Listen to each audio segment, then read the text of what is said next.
Ellis Stafford, you've never been on our show before, but you're probably like, what? That's what makes us the MegaCast. We share this story on TV, radio, and the internet. You're right, Ronnie. I've never been on the MegaCast, but you've been a friend of ours in the Crime Commission for a long time. So where you're at, I'm at home. And I love that you matched your jacket with your background. I try, my wife did this. I probably would have been wearing some camouflage or something. Just how guys are. We have no taste. Oh my gosh, Ellis, I will have to say, when my husband started doing the sports at home, I was like, what? No, you can't do that. You got to do this. Wait, I have a projector. Like, we're big Halloween people, and we bought this projector years ago where we projected like Halloween onto our garage door. I go, we can project your Sportswork logo behind you. And he's looking at me like, I'm like, no, I'm going to make you look good. Yes, that's you what do. we do, right? Yes, you do. And thank you very much.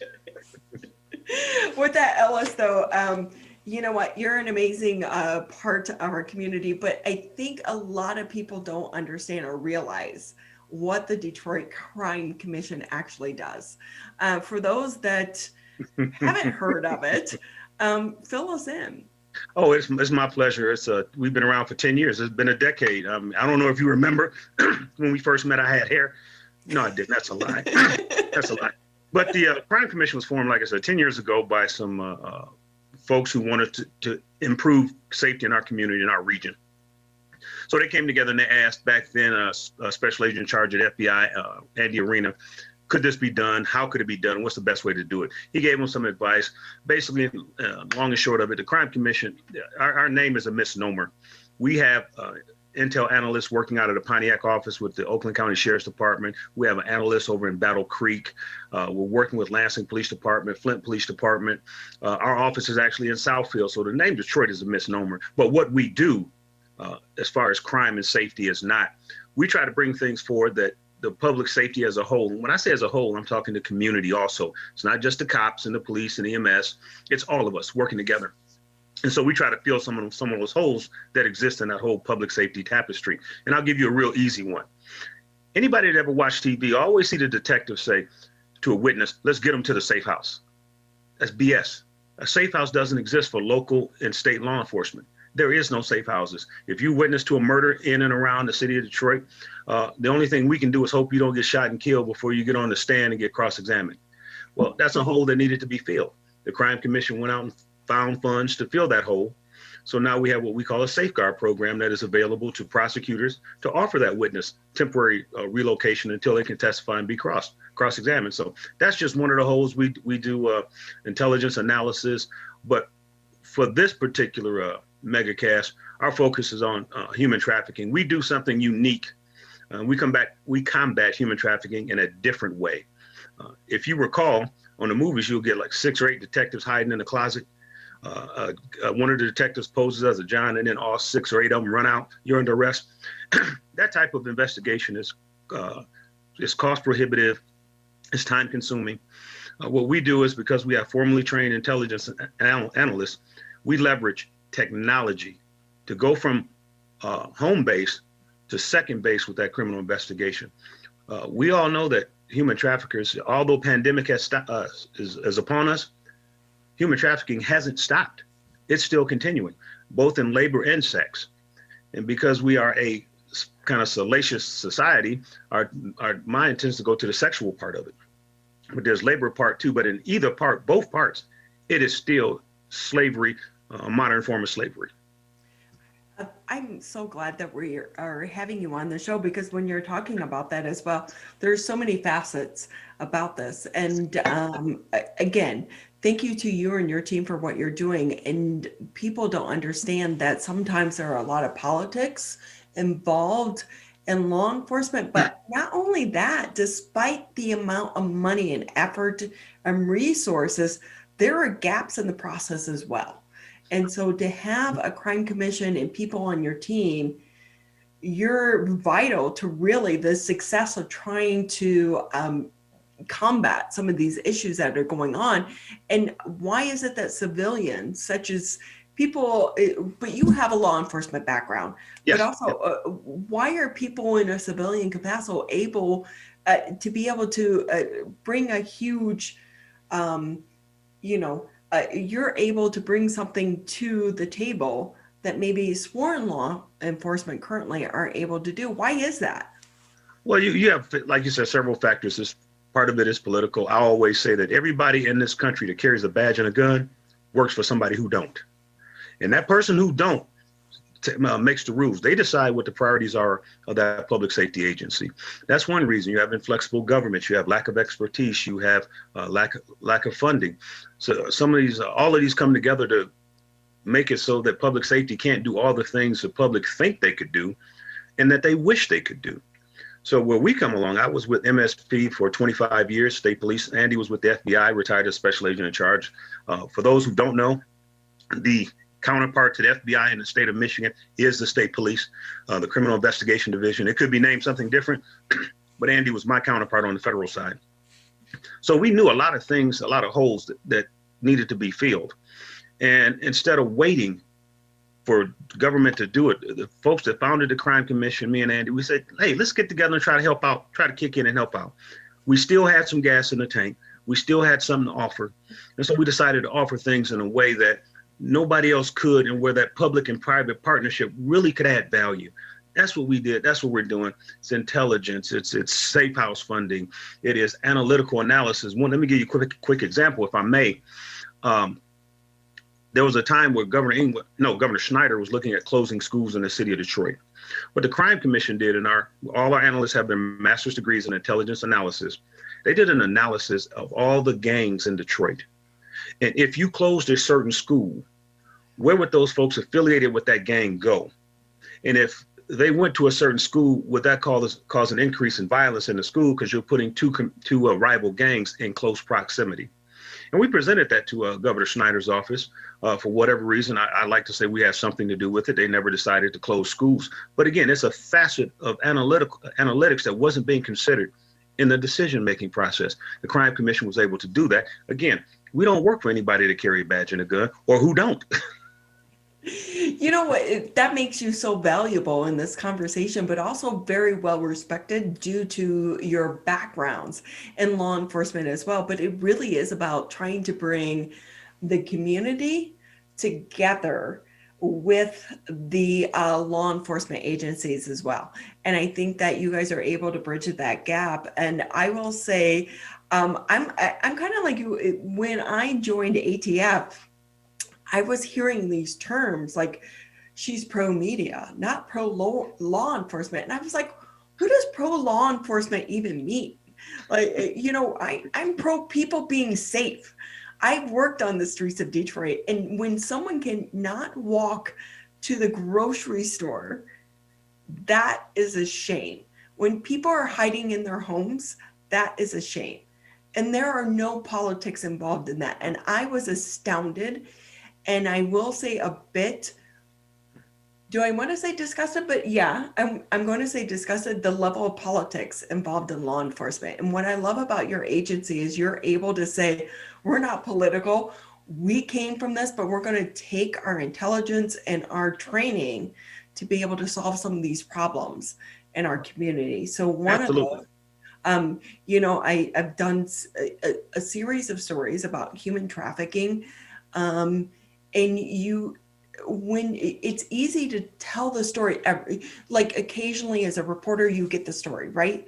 And it's like, oh, it's here. Or as a police officer, because so many of my friends are in law enforcement and they get the story and it's one case.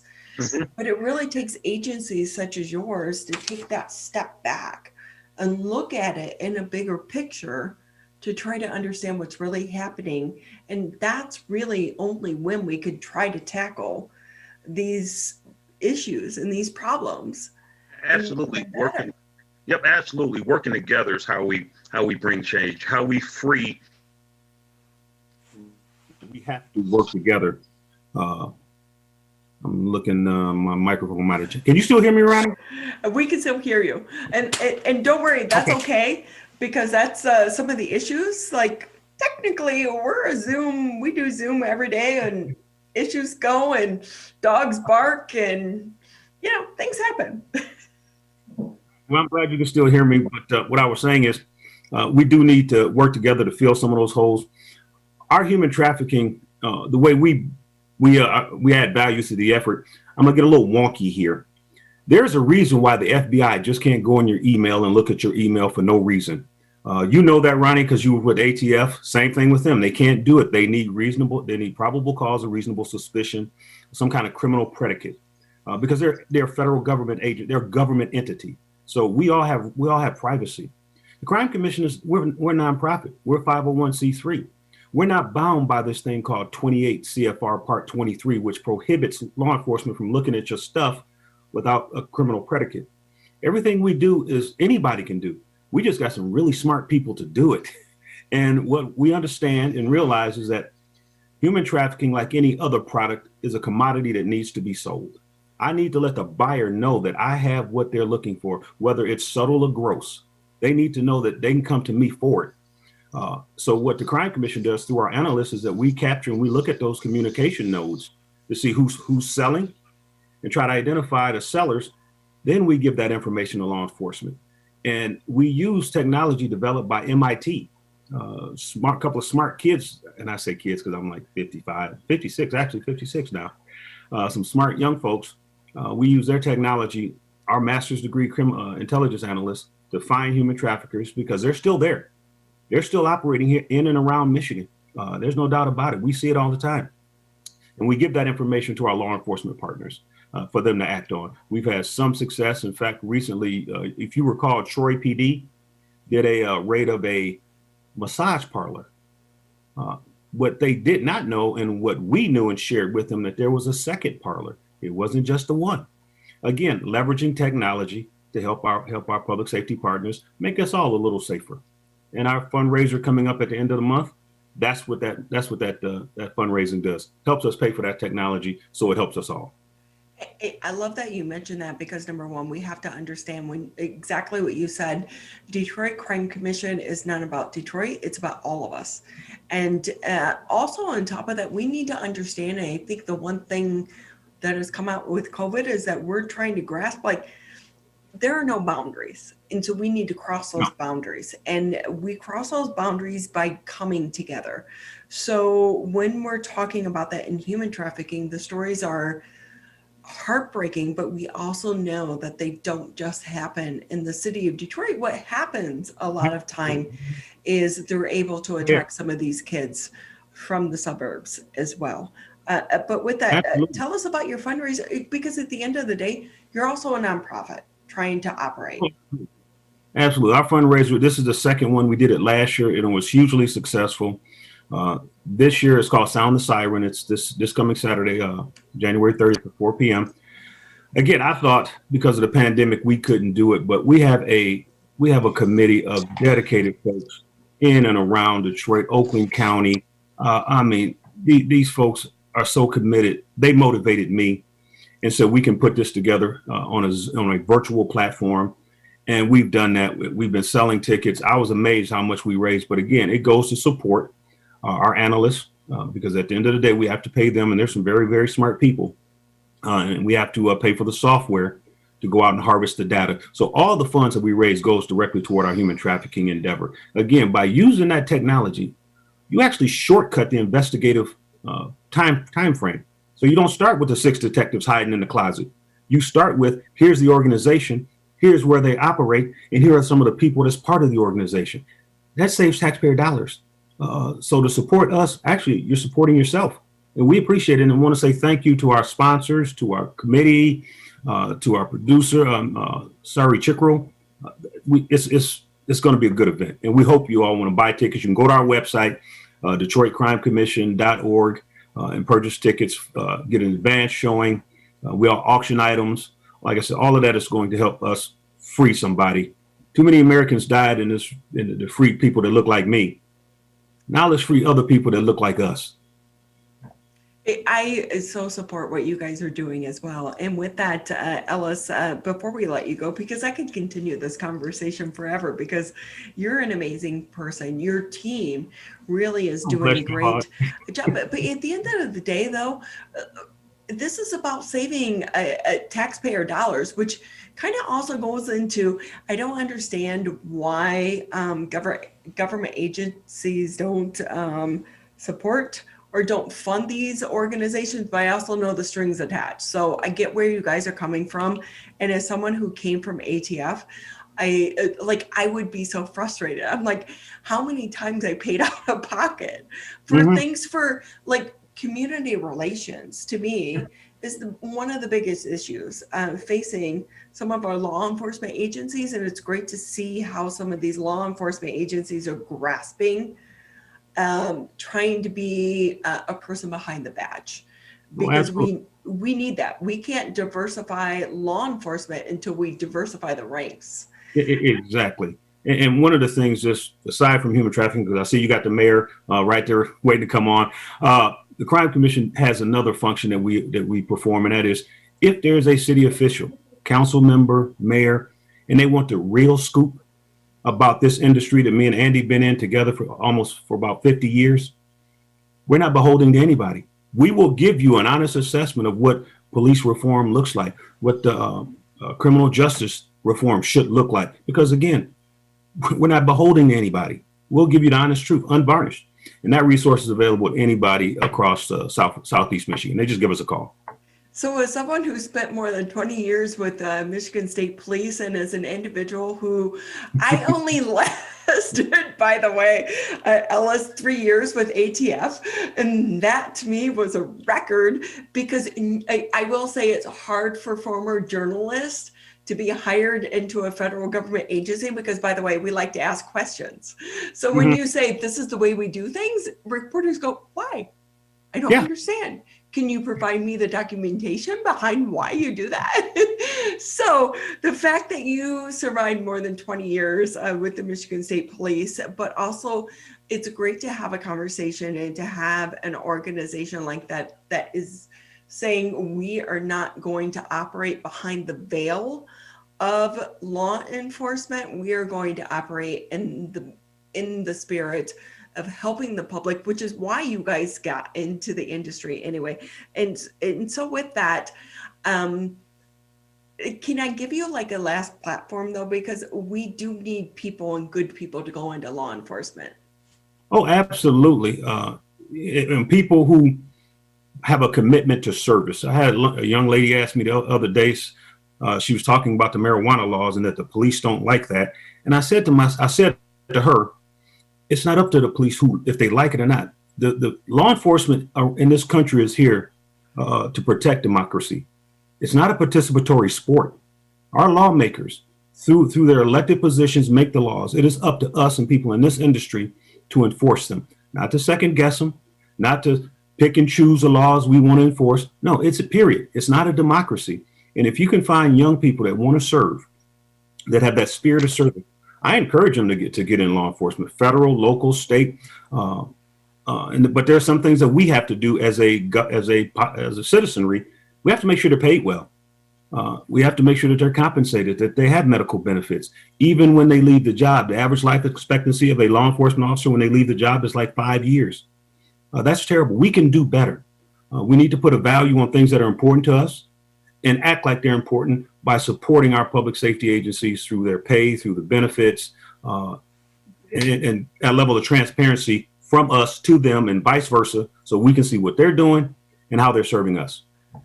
You're listening to 89.3 WBLD Orchard Lake, 88.1 WBFH Bloomfield Hills. And when we say that too, and you say that, it's like we have to remember that there are so many people that want to make our community better. And our community only gets better by allowing these people to come in Yes. and to protect our communities. But I love what you guys are doing because we need to continue the conversation about some of these issues and some of these roadblocks as well that are placed with the law enforcement agencies to be able to do their jobs.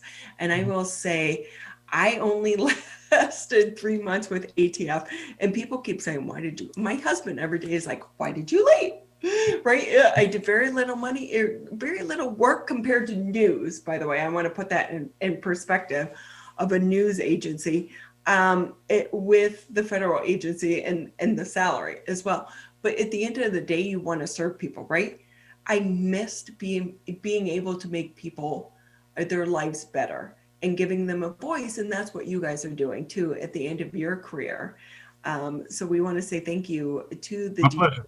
Commission and for all Thank of you. you guys and what you do, because one of the things and the programs that I absolutely love as well is your blight initiative, because if I heard it one time, I heard it 1,000 times in the city of Detroit.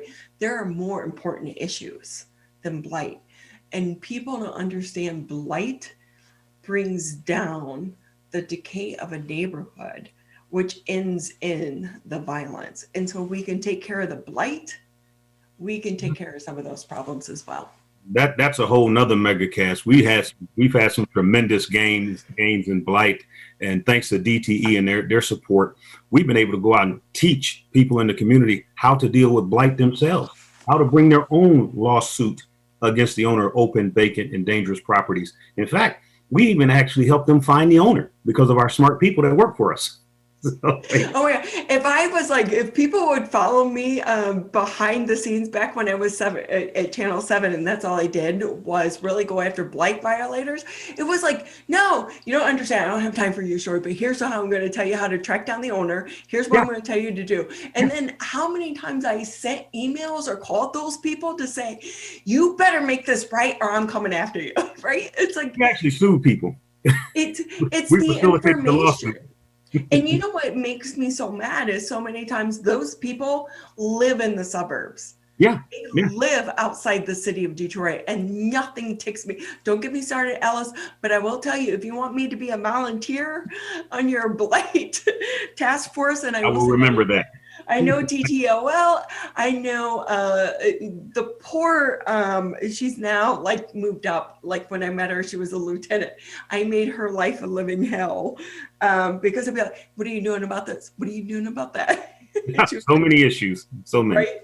But it really does kind of go into the bigger scheme, because we wouldn't dump where we live.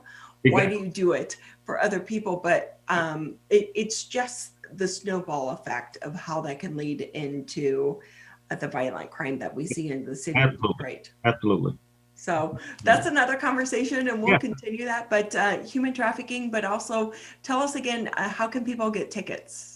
They can go to our website, which is www.detroitcrimecommission.org. I know, long title.